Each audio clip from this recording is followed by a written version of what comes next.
So today we are going to talk about the perceptron. Earlier we have talked about neurons, now perceptron. So perceptron is some neurons in a layer. When we say perceptron, we say single layer perceptron. Okay. So what it does? Basically, in perceptron happens like we have some inputs,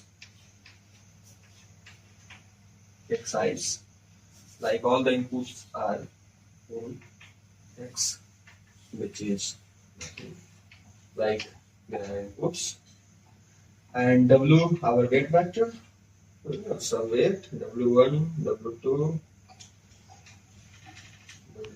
wn, and we'll have some bias. So let bias kind of 0, so I skip the bias term. For understanding, just take this input and weight. So what happened in perceptron? There are some threshold. Every neuron has some threshold, and every neuron is taking some input.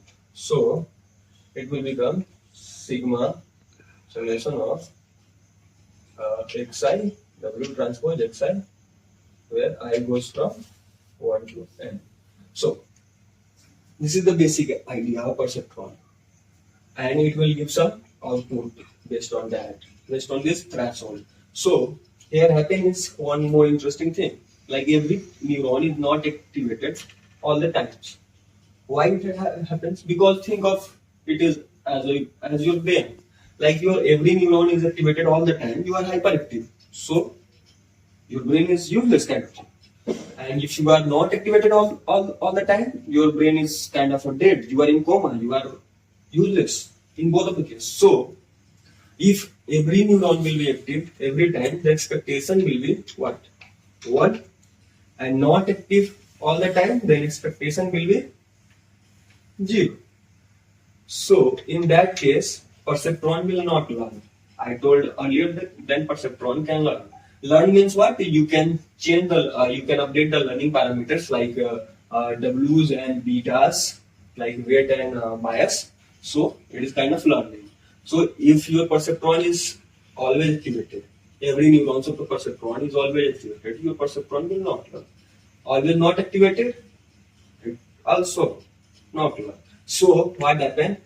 Every neuron has some certain threshold, and if the threshold get crossed, then it will activate it, and then it will learn. So this happens in a perceptron. The whole idea of the perceptron was given by Frank Rosenblatt in somewhere 1959, I guess. And we can do any logical thing like and or not, and or not, and something so on. But we cannot do XORs. It is why we cannot do XOR with perceptrons, because perceptron can linearly separate data. Perceptrons are only used for linearly separable data. So XOR is not linearly separable. So if we want to separate a dog and cat, and if they are linearly separable, then we can use perceptron, right? We can use this perceptron thing. But if they are not linearly separable, then we cannot use perceptron, because perceptron only does linear separation. So we cannot use this on XOR. So I can show you with the help of a graph, it will be more clear. Like perceptron can be used for only linearly separable data.